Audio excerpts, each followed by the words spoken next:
responding to that. I understand that small businesses need the funding. By the way, I know that airlines need a bailout, but not the states.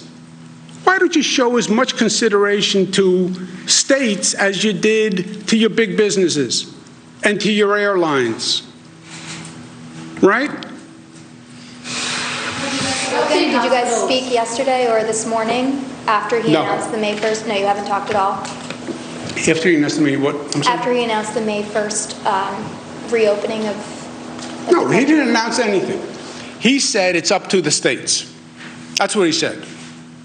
And if you say it's up to the states and you just hold up a big microphone that can listen to all the governors, you'll hear some governors say, I can start to reopen right away.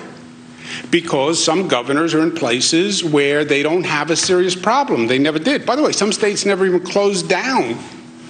So if you're in a state that has a de minimis issue, yeah, then you can open up faster. You can open up tomorrow. Or you can start opening up tomorrow. He's doing nothing. He said it's up to the states. It's up to the governors, which is what it always was, because it's always been the governor's power. And then he says, there's a 50-piece puzzle. Oh, no. That's called the map of the United States. It's not a puzzle. And those lines are called states. And those states have constitutional power. Remember, the way this whole thing starts, the colonies create the federal government, not the other way around. So, introduction to constitutional theory and policy.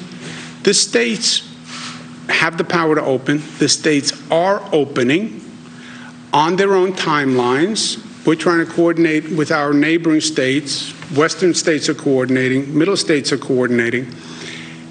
All he's doing is walking in front of the parade. But he has nothing to do with the timing of the parade, right? The governors are going to open when they think they should open. All I'm saying is there's two things they need help from. They need help from the federal government. Two things. Help on testing, because states can't do that. And I don't want to redo the mayhem of the PPE debacle. Second point, we need funding to do it. And the way you love talking about how you funded everything, big businesses are all getting bailed out, airlines are getting bailed out, bail out, all with taxpayers' money. State governments, which are the only ones who are doing this whole reopening, they're going to need funding, right? And will show gratitude. How many times do you want me to say thank you? But I'm saying thank you for doing your job. This was your role as president, okay? So that's the honest statement of fact. Without politics, I'm not running for anything. I have no agenda but delivering for the people of this state, and without ego.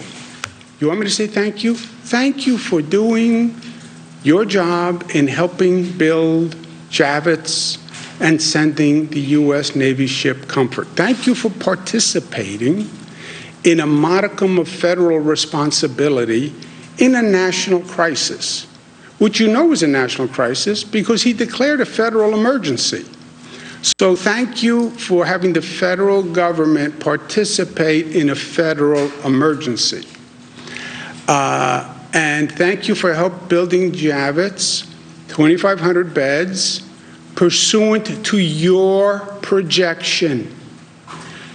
Your projection. And if you don't agree with your projection, fire the head of the CDC, fire the White House coronavirus task force people, because they did the projections. In case he forgot or didn't read his CDC report, just to be precise, March 13th, so we're well into it, CDC says 160 to 214 million Americans infected. That's over half the population. CDC, 2.4 million to 21 million Americans hospitalized. 2.4 million, bottom number, 21 million Americans hospitalized. March 13th, the CDC. 2.4, okay? Let's say their low number, 2.4 to 21, which is a hell of a differential, right? Either 2.4 or 10 times 2.4. Thank you for that great projection. But anyway, let's take their minimum number, 2.4. How many hospital beds do you have? 900. Call it 1 million. So it's 2.5 times what your capacity is, right? We're the state of New York. We have a 50,000 bed capacity. By their projections, what do we need? 150,000 beds. By the way, what did McKinsey say that we needed? 140,000 beds. They got it from the CDC. As it says on the screen.